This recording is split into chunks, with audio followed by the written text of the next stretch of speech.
All right, so add a little flavor. yeah, right now we're counting down, but we're about to launch the largest flying object ever made. But this isn't on the radar for everybody, and we know that. So we want to kind of take a beat, pull back, do a little bit of Starship 101.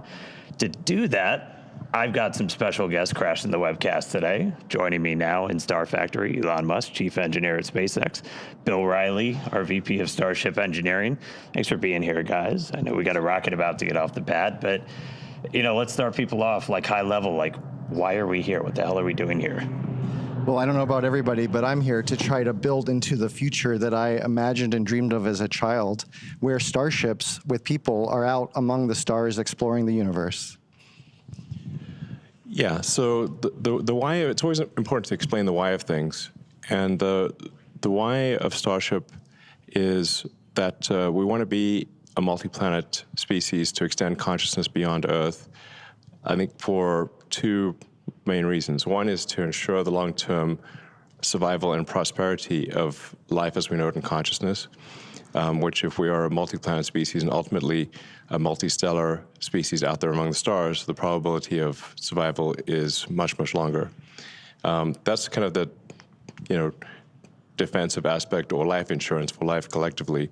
But then there also need to be things that are inspiring and exciting and that give you reason to live.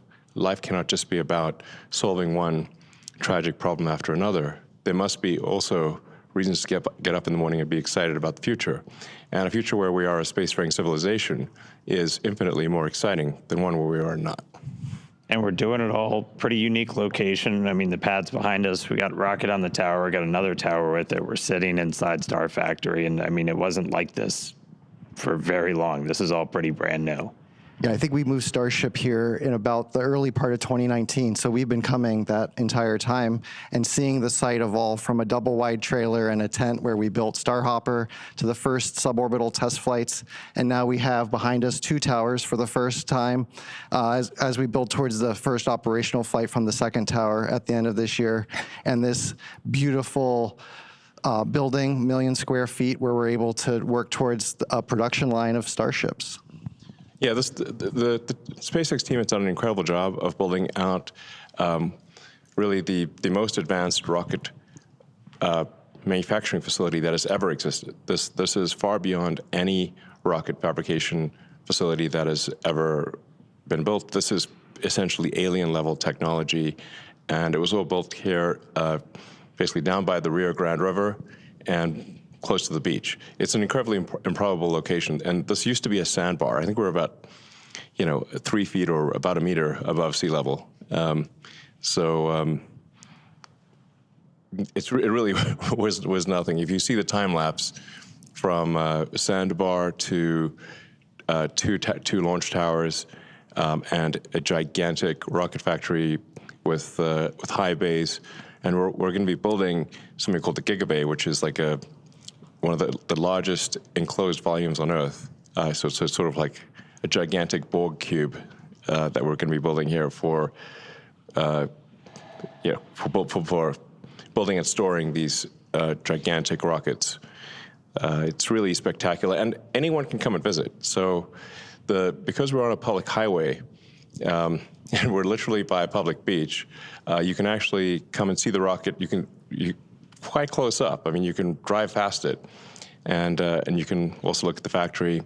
And anyone could do this from anywhere in the world. So you can come and visit and check it out. So I think it's pretty cool that it's just not right now. Just not right now. Just not right now. Obviously not when we're launching because there's some safety issues. But the rocket's often just sitting on the pad without any propellant in it, and then you can just come here and visit. It's very easy. Yeah, I think it's a really special place. Yesterday, the ship went down the road behind us, and I saw families outside on Sunday going for their Sunday stroll, and they were greeted by Starship going down. And I think that from the very beginning, the thing about Starship, different than Falcon and other rockets that I'm aware of, is we designed it to be mass-produced at scale. And it's not about building one Starship and getting to orbit once. It's about doing it in a sustained and rapid way. Yeah, we're aiming for ultimately thousands of ships to be built per year, which is what's needed in order to construct a city on Mars that is self-sustaining. And the major fork in the road of destiny will be when the Mars city is capable of surviving, even if the resupply ships from Earth stop coming for any reason. And that reason could be something cataclysmic, or it could be that that civilization simply subsided. There's always this debate throughout history of, will civilization end with a bang or a whimper? But either way, if the critical thing is to get to the point where Mars is self-sustaining and can survive even if the resupply ships stop coming for any reason, which means that you need to build an entire base of industry on Mars in order for Mars to survive. For example, it's not simply enough to build a chip, like a computer chip factory, but you need the ability to build computer chip factories. So this is going to really take a lot of tonnage. I mean, my guess is at least 1 million tons to the surface of Mars, and maybe it takes less than that, but it's going to be a lot. But this is a very exciting future. It's one which will ensure the long-term survival and prosperity of life and consciousness, and it's the critical stepping stone to get from this solar system to other star systems, and perhaps go out there and explore, and perhaps we'll encounter alien civilizations that maybe they're alive now, or maybe they enjoyed a period of prosperity for millions of years, but also died out millions of years ago. So it's humbling to think of the age of the universe, according to the standard model of physics, being approximately 13.8 billion years old. So an incremental million years would be 3 digits past the decimal point. And if you look at, say, our civilization and measure our civilization by the first evidence of writing, which is about 5,500 years ago, civilization as measured from the first writing is only 1/1,000,000th of Earth's existence. Or blip. Yeah. Yeah. Flash in the pan so far. Yeah. Well, we're getting some cool shots. Rocket out on the pad right now. We tell people, like, come down, see it. It's hard to get, like, a sense of scale of just how massive this thing is. And we were able to catch somebody working on it a little while ago. And, like, part of the reason you said we're sending millions of tons, that's kind of why this thing is so massive. I think in this image, Dan, is. you can actually see the person working at the bottom of the ship, and as we zoom out, you see the full ship, that sort of two-tone silver and black, and then the booster below it, right? And it really sets the scale, which doesn't come across, I think, other than in person. And when I do tours, I like to say Starship is real, Starship is big, and Starship is really big. And I think you can see there, and with the factory shots you saw earlier, again, we've got Flight 10 on the pad, but we got many more behind it. Yeah, so I posted a video yesterday of just a brief scan of part of the Starship factory, and you can get a sense of the scale of the factory. Yeah, I guess we could talk a bit about why Starship is the way it is. Like, for example, why is half of the ship black and half of it is silver colored? And that's because the bottom half of the ship, the bottom as seen from orbital entry, has a heat shield on it. So the black there is the heat shield, and then the core structure of the rocket is a special alloy of stainless steel, and that's where you see the sort of shiny silver parts are stainless steel. The reason for steel over aluminum is that the heat of atmospheric entry and the heat of the rocket engines is enough to easily melt aluminum, but steel is much more resilient against both ascent heating, but especially the reentry heating. And you don't have to paint it, which is actually very difficult to paint a large object that is going through cryogenic cycles and have the paint stay on. It's quite challenging. And so we've talked about it. It's massive. It obviously takes a whole lot of energy to make that thing move. And that's where Raptor really starts to come in. Most advanced engine on the planet. Giant lightsaber. No, that's a lightsaber and a half. You would get vaporized in an instant if you were standing in front of Raptor. So, burnt to a crisp in less than a second. So in order to create a fully reusable orbital rocket, you have to advance the state of the art in every part of the rocket. That means the engines have to be better than any engine ever. The structure's got to be better than any structure ever. You've got to you've got to have a means of bringing the rocket back to the launch pad.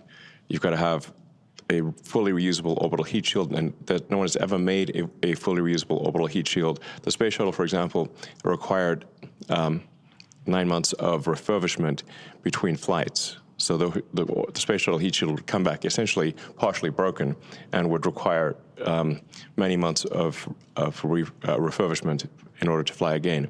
What we're trying to achieve here with Starship is to have a heat shield that can be flown immediately. So the ship, both the ship and the booster, would be caught by the tower arms, and the booster would be placed immediately back on the launch stand, and the ship's got to orbit Earth at least once. But then could be back potentially in one orbit, but in most cases several orbits. So the ship would come back several hours later, but then be caught by the arms and placed on top of the booster. You could also have multiple ships ready so that a single booster could service 5 or more ships, so that you could be flying the booster in theory, every hour. This is kind of a profoundly fast speed, obviously, for the largest flying object by far ever made. But it's the reason why we catch the booster with the tower arms, and the ship also will be caught with the tower arms, because that's the fastest way to get the booster and the ship back to flight. If we had instead put landing legs, which we have done before for the ship tests, we actually had landing legs that flipped down, and the ship we've successfully demonstrated landing with legs. But if you do that, if we were to do that with the booster and the ship here, we'd have to land somewhere else with the legs, then lift the rocket, stow the legs, transport the rocket back to the pad, which is very unwieldy when you've got a gigantic thing. Then it would be picked up by these tower arms and placed in the launch mount. That would delay the reusability dramatically and would add a lot of mass with the landing legs. So that's why we catch the rocket with the tower arms, because it's the same tower arms that put the rocket in the launch mount are used to catch the rocket. And that means that we can put the booster back in the launch mount in less than an hour after liftoff. In fact, the booster is going to come back very fast. 5 or 6 minutes later, this booster is coming back one way or another, or not coming back. So then you really have propellant full time, which can be brought down to about 30, 40 minutes. And that means it is theoretically possible to fly the booster again in less than an hour. I think when I think about it, it's the jet drives up to the jetway, the people get off, new people get on, and it leaves. You don't want to land the jet on a different airfield and then tow it over to the jetway. So it's just operationally simpler and faster. Yeah, we've had a lot of success with the booster, 3 for 3 on the catch attempts. When we bring it back, we've reflown one, so awesome. And then again, Starship superpowers, the whole thing is reusable. So ship reusability is like what we're working on right now. We've been able to get some really spectacular reentries on a couple of flights, hoping to get this one for reentry on the V2 ship. But yeah, that fully reusable heat shield, that thing that has just never been done before, that's one of the things we're really looking for that data on. Yeah, I mean, there are thousands of engineering challenges that remain for both the ship and the booster, but maybe the single biggest one is the reusable orbital heat shield. We are confident in making a fully reusable orbital heat shield, but it will require many flights, many iterations to figure out where the weak points are in the heat shield, where we need to change the design, either strengthening the tile or changing how big the gap is between tiles, changing what's underneath the tile. There's 100 different variables that we could tweak with the ship tiles, the heat shield tiles.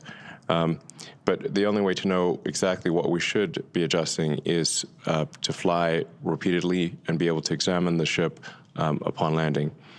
And we have successfully brought the ship back through the atmosphere and achieved a soft landing multiple times. So we know that this is possible, but we have in the process shed many heat shield tiles. So we need to be able to do this without shedding heat shield tiles and do so repeatedly. And I think what you're seeing now is the Starship, this is CG of it coming in and landing on the tower, much like the booster, but there's some additional challenges there where we need to make sure we don't scrape the tiles off as we slide along the chopstick We can't arms. shuck the heat shield. Don't crush the ship. Rapid reusability. If we shuck the tiles, then that's obviously going to fail the reusability test.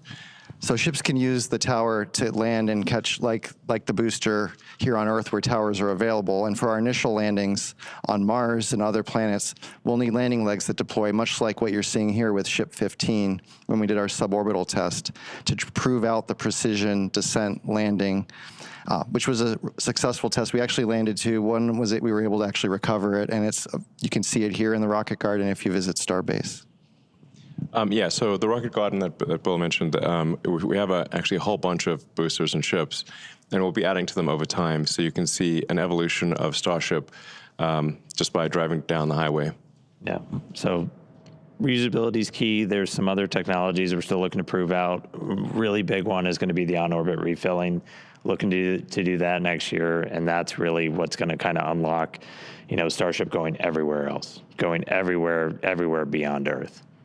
And that's something that's, again, never been done before, kind of like that reusable orbital heat shield, but it's going to be something that's kind of some of the other secret sauce to Starship, where we're going to be able to send hundreds of tons per ship to Mars.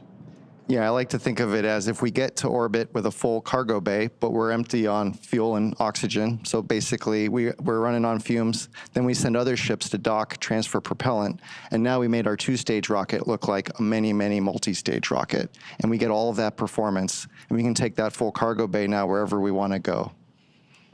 Yeah, so a crucial technology that we hope to demonstrate next year is this orbital refilling, much like aerial refueling. It's essential for being able to send significant payload to Mars. So you essentially send a ship to orbit with a few hundred tons of payload, sort of a filled payload bay. But once it gets to orbit, the tanks will be mostly empty, and then you send up additional tanker ships to refill the Mars ship's tanks, so that it can thrust from Earth orbit to Mars and have enough propellant left for landing. So this is orbital refilling is also not something that's ever been demonstrated before. So that would be a brand new technology. We obviously have at SpaceX figured out how to dock repeatedly with the space station. So in a lot of ways, this is like docking, and in some ways it's easier in that SpaceX is docking with its own craft, but no one has ever demonstrated propellant transfer in orbit, to the best of our knowledge, and so this would be propellant transfer at a very large scale. And but with full reusability and propellant transfer, those are the key technologies needed for building a city on Mars, and I'm confident that the SpaceX team, which is incredibly talented, will achieve these goals, and we will be landing ships on Mars in the future and building life on Mars, building greenhouses and life on Mars, and ensuring the long-term survival of life as we know it. And it's important to note here that obviously, we are effectively stewards of life here on Earth. That the other creatures cannot build spacecraft and get to other planets. So if there were to be a cataclysmic event, like a giant meteor that destroyed the dinosaurs, or ultimately the sun will expand to envelop Earth and destroy all life, we know this is an undisputed fact. Then if we don't take life to another planet, all life will be destroyed. So it's incumbent upon us to ensure that we do bring life to other planets and ensure the long-term survival of life as we know it on planet Earth. And I mean, aside from that, there's so much that Starship unlocks by being able to do these things. Like, we'll be able to go to Mars, but there are other just transformational things by being able to take that many people, that much stuff to space for that much less money. Yeah, I mean, I think like understanding our planet better, being able to move people around the planet, make it feel smaller and more accessible. You could go anywhere on the Earth, in less than 40 minutes, basically, in terms of flight time. So I really do see Starship as being this thing that can connect us, just like Starlink connects our information. This can connect us more physically. Yeah. So there's really nothing faster than a rocket. Really, an orbital rocket is the fastest thing that we know of of the fastest means of transport. So, like, you could go from LA to Sydney in less than half an hour. You could go LA to Tokyo in less than half an hour. You could go from New York to Singapore in half an hour. Everything's probably half an hour, basically. But some things might be 10 minutes. Yeah, that's true. I mean, yeah, sign me up for that, please. All right, cool. Cross the Atlantic in 10 minutes, no problem. Please, yes, sign me up. You're going 25 times the speed of sound, so that's 30 times faster than a commercial aircraft. And it's a whole hell of a lot better view. Yeah, it's a hell of a view. Yeah. All right, cool. Anything else, guys? Anything else you're really excited about we could coming say out? a lot more. Yeah. Maybe we should go check in on the rocket and get on All right, console. we're going to go back on console to hopefully the weather supports the launch tonight. Yeah, thanks for tuning in, and yeah, thanks for your support. Thanks for crashing, bye. guys. All right.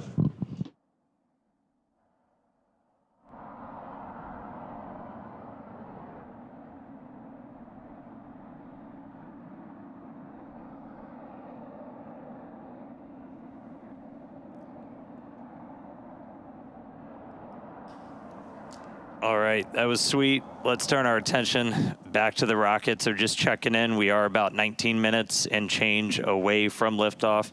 As I said right at the top, weather is going to be our primary concern. We were tracking some anvil clouds. We're hopefully clearing that on the range soon. We are not currently tracking any hardware blockers to launch, but we'll continue to follow along. If anyone was following along yesterday, we actually didn't even get into our webcast as we had a leak on one of the hoses feeding the liquid oxygen into the ship through its quick disconnect. We were able to replace that this morning. Team did an incredible job, got us into an attempt today. All right, joining me now for the rest of the day is Amanda Lee. Hi, Amanda. Thanks, Dan. I'm super excited to be here. Let's just get right into it. Yeah, a whole bunch has happened to get us to today's flight, our 10th flight test. Let's look back at Starship's 9th flight test in May. That did end with a rapid unscheduled disassembly on the ship and the booster. Flight 9 marked the first reflight of a Super Heavy booster. We saw a successful stage separation and the first ever deterministic flip, which gives us extra performance. The reused booster was flown at a much higher angle of attack to push the envelope on capabilities, which ended up causing some internal structural failure, eventually leading to a rapid unscheduled disassembly at landing burn. Yeah, ship continued its ascent. We did see pressure drop in its main fuel tank and rise in the nose cone. We just had a camera view. We actually caught the failure on camera in the fuel pressurization system. Ship was able to complete its ascent, though, achieved its planned velocity and second stage engine cutoff. After that, though, we did run into some issues with attitude control, which led us to skipping the payload deploy and Raptor relay demos. Starship eventually re-entered the atmosphere in an off-nominal attitude, and communication was lost approximately 46 minutes into the flight test during entry, but of course not before one heck of a light show. Yeah. That booster rud was caused by higher than predicted forces on its structure, specifically that internal fuel transfer tube, as we were doing a higher angle of attack experiment. To fix that for remaining flights with this version of the booster, including the one behind us, we're just going to lower that angle of attack. We're relaxing those forces, and that minimizes the likelihood of structural failure. And over on the ship side, we redesigned the part of the fuel pressurization system that failed on Flight 9, put it through a more rigorous test campaign, and after subjecting it to flight-like stresses, it did successfully run for more than 10 times the expected service life with no damage, so great test results there. Our goal is always to make it through all of the objectives we set, but any result that teaches us more about Starship performing in the real-world environment helps us to make those targeted iterations and improve quickly. Yeah, that's how SpaceX developed our first rocket, Falcon 1. That's the same philosophy we used to develop Falcon 9, which has passed 100 flights just this year and 500 flights overall. Yeah, incredible milestone for Falcon. And again, the way they got there was to launch, learn, and repeat. All right, so that wasn't the only thing that happened while getting ready for Flight 10. If you followed along, Ship 36, which was originally supposed to fly on Flight 10, experienced a major anomaly during a static fire test at our Massey's test site. It was in the process of loading all of its cryogenic propellant to do a 6-engine static fire when we had a sudden energetic event that resulted in the complete loss of the Starship, and we damaged the immediate area surrounding the stand out there at Massey's. The most likely root cause was identified as undetectable or under-screen damage to a composite overwrapped pressure vessel, or COPV, in Starship's payload bay section. To address this probable cause, we're operating the COPVs on Starship at a lower pressure and also implemented additional proofs and inspection methods. Meanwhile, though, keep our launch schedule up, got to keep testing. The team was able to pivot and use the launch pad, the one we're on today, to do ship static fire tests. It was the first time we've ever done that. Doing that retrofit was the fastest path to get back to launch. Team was able to engineer a solution where we used a transport ring to mount the ship, routed a whole bunch of extra hoses and everything to load propellants. They knocked that out in just a matter of weeks, where we had 2 static fires on the orbital mount. Yeah, very impressive turnaround there, getting to these static fires. These static fires gave us the data we needed to progress to launch and are a prime example of our engineer and technician teams working to build creative solutions to keep us charging forward to eventually bring Starship online. And even while doing all of this, we're in the process of rebuilding the test stand out at Massey's to get ready for the next generation of Starship, version 3. So right now, though, we are still on track. We're looking about 14 minutes away. Again, our T0 is at 6:59 p.m. Central. While we still have a couple of moments, though, let's toss it over to Chris, who's getting ready to watch the launch out in California. How's it going, Chris? Hey, Dan and Amanda, it's going great, and welcome everyone to the Tesla Diner here in Hollywood, California. For the first ever public showing of a SpaceX webcast, it's been great to see the webcast up here on the big screens at the diner. You know, throughout the afternoon, we've had members of the public coming up, mixing and mingling, enjoying some of the food, getting to watch some old science fiction, but also getting to watch and keep up to date with what's happening here for Starship's 10th test flight. I think I can speak for everyone here when I say we're really looking forward to the epic views that we're going to get from in space and during atmospheric reentry, all thanks to Starlink. And speaking of Starlink, that's actually how we're coming to you live from the diner, relying on one of those many reliable connections that Starlink is able to put down across the Earth and in low Earth orbit.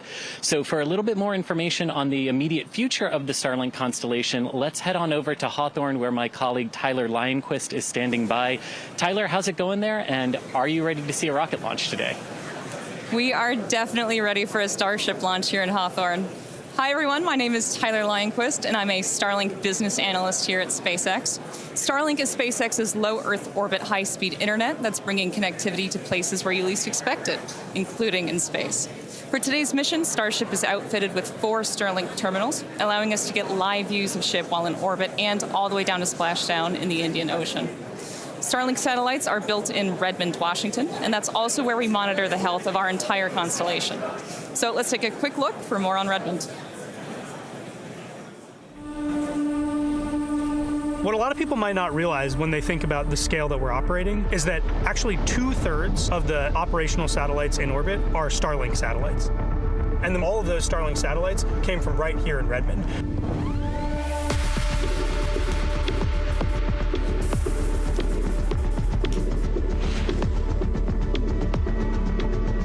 We've currently got a constellation of over 8,000 satellites that are flying around in orbit. So they're working together to fill out the whole surface of the Earth, make sure everywhere can have service. So we have these laser links that are connected between the satellites, so each satellite can pass data from one to the other. That is what allows us to have these hundreds of gigabit links between satellites, and that's what allows us to connect every corner of the Earth to high quality, high speed, low latency internet.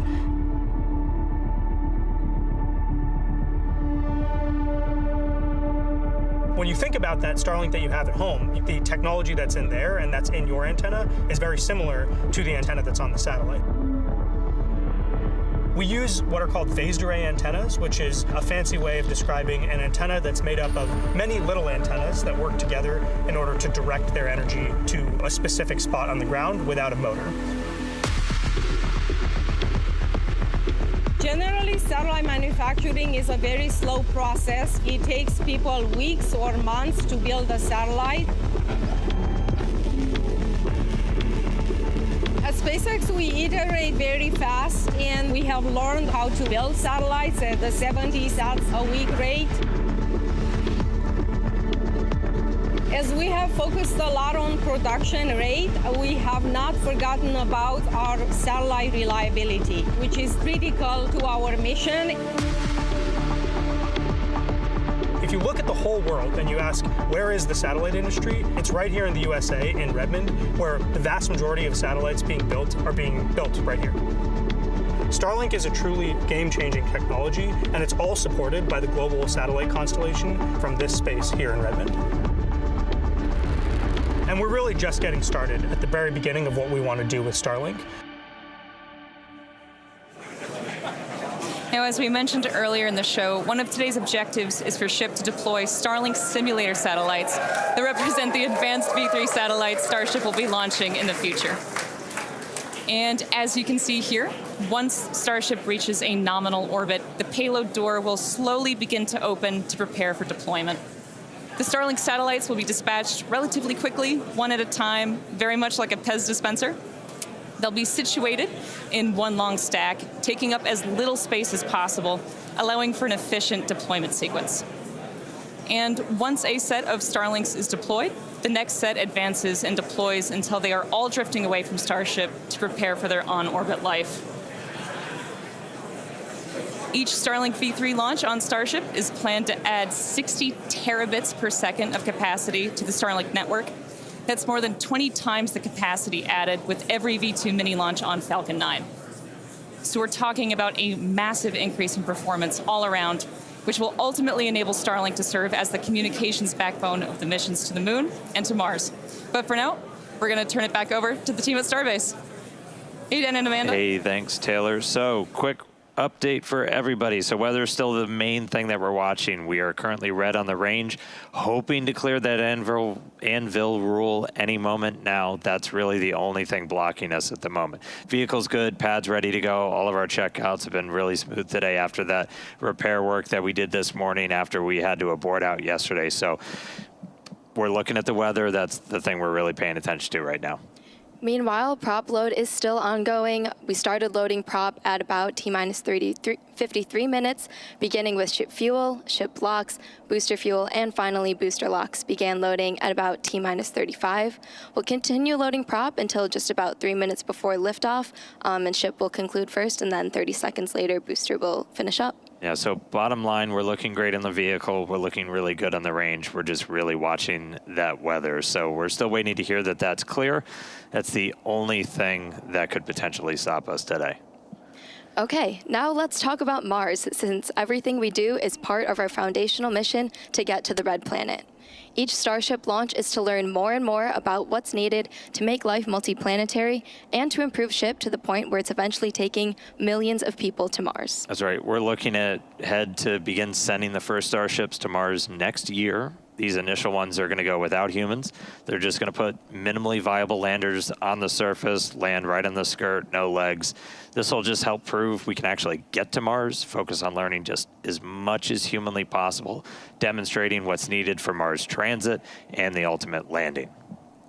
Then, during our next window from 2028 to 2029, we'll attempt to land the initial infrastructure and start delivering more equipment while evaluating available resources on the planet.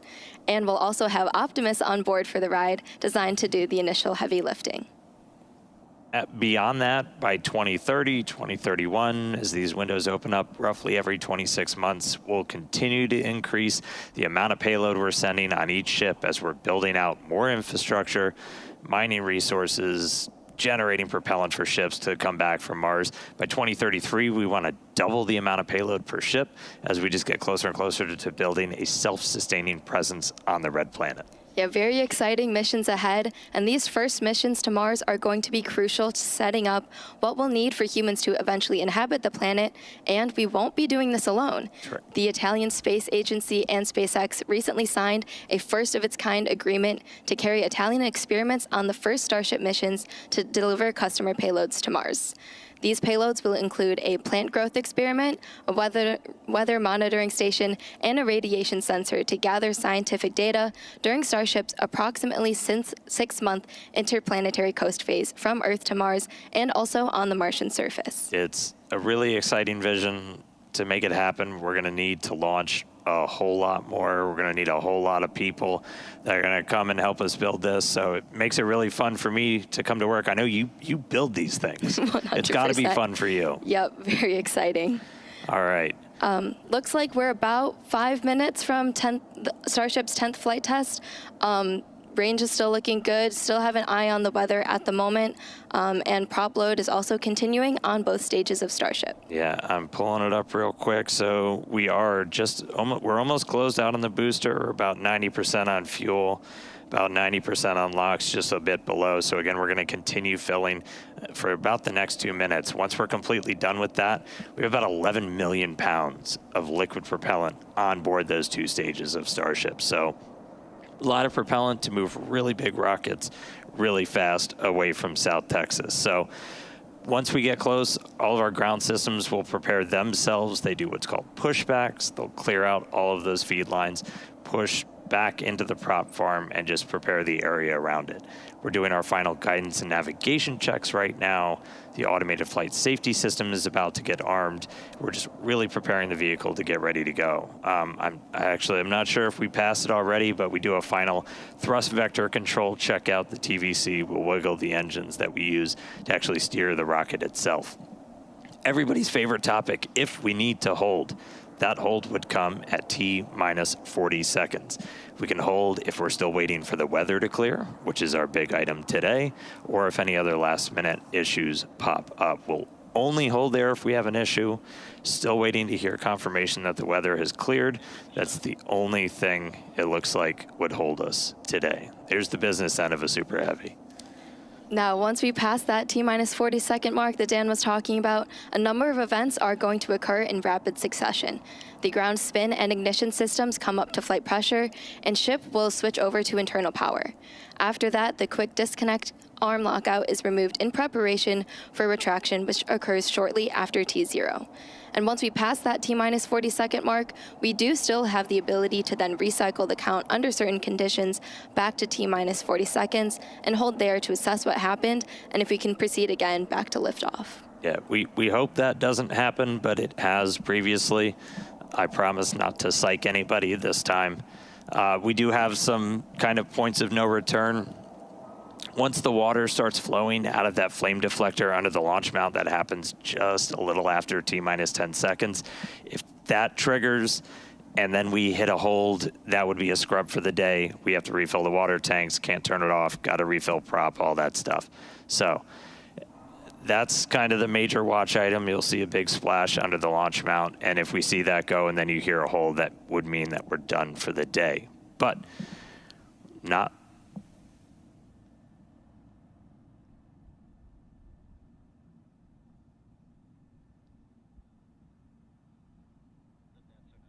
And yeah, I didn't disappear. Sorry, everybody. Listening in as the flight director for today is going through some of the final checks. We are still red on the range for weather.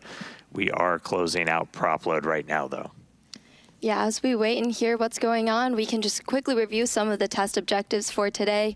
On the booster side, we're of course hoping for all 33 of those Raptor engines to power our ascent ahead of hot staging. And once that stage separation occurs, booster will perform that directional flip before the boost back burn.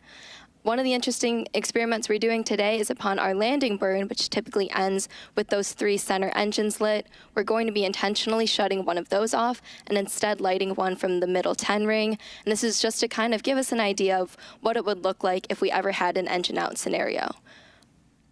Yeah, using our time to really push the envelope. And so at this point, we are fully closed out on our prop load. coming up on a minute and 20. We are still red on the range for weather. So at this rate, looking likely we will hold at T-minus 40 to see if we can clear that anvil cloud roll. That's the one blocker we currently have to a launch today.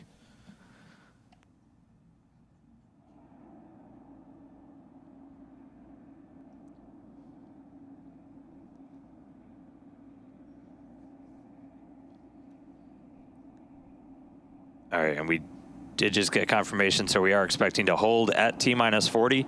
We are still red on the range for weather, so look for the clock to pause in just a couple seconds. And pause. So we'll hang out here for a couple of minutes. We do have until the end of the window. We won't have 30 minutes of hold time to hang out, as we're essentially not replenishing prop on the vehicle at this point, so we have to keep a close eye on things like temperatures inside the tanks. We can only hold for so many minutes before things start to warm up. Surprised it's hot in South Texas.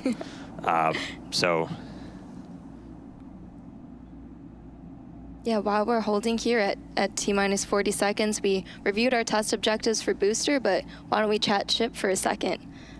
After stage separation, ship will continue onwards up through its ascent to the planned suborbital trajectory. Once it reaches there, we'll undergo SECO, or where the second stage shuts off its engines. We're hoping to deploy 8 dummy satellites today, which are modeled after Starlink V3.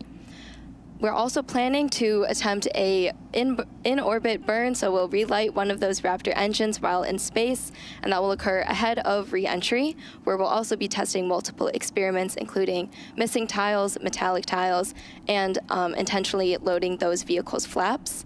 And then hopefully we'll conclude today's test flight with a soft splashdown in the Indian Ocean. Yeah, definitely want to see a ship on the other side of the planet today. We did just get a quick update. So the range is fully green. Weather is still red. So we are still tracking a detached anvil rule, which essentially there's an anvil cloud that's too close to our launch site, and it needs to move further away. Until it moves further away, we can't lift off. So we are expecting an update in a couple of seconds, potentially. Again, we can hang out here for several minutes. We're not actively replenishing prop. And getting an update now.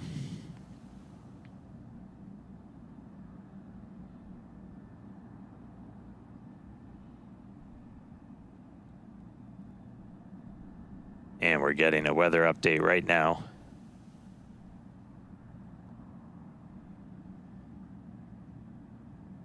And team's looking at it. Again, we're just tracking this anvil rule still. It's our only blocker today. Range is green, vehicle is green.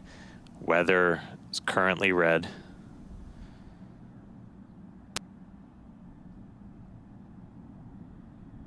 All right, and sad voice coming in. We did just hear that we are still going to be red. So at this point, we are essentially transitioning this to be a wet dress. So wet dress is when we fully load prop on board the rocket. So we are going to see the clock probably start up again, but once they get down to 10 seconds, they're going to abort out, and then we will be done for the day. So sad news, not going to launch today. Weather got in our way, but you can only control so much. Can't always control the weather. Can't control the weather. I wish we could control the weather. We're not there yet. Wouldn't that be nice? Wouldn't that be nice? So we are seeing the clock rolling, but again, we're going to get down to T-minus 10 seconds, and we're going to see that kick back out, and then we're going to start offloading all of the propellant that's on board the rocket today. So if you are just tuning in, yeah, it's not going. There it goes. Back to T-minus 40. So again, we essentially turned today into a wet dress, so today still ended up being a test. Still learning something, as always. Yeah, still learning something. We were able to fix the issue that kind of bit us yesterday, where we had a leaky hose that was feeding liquid oxygen into the ship, but we were able to fix that, but weather got us today. So no launch today. We do have a phenomenal logistics team, though, so we should hopefully be able to replenish prop everything. We don't have to refill all the water tanks because we didn't fire off the deflector, but we'll have to reload the prop. So very good chance that we can try again tomorrow. We'll obviously update everybody online.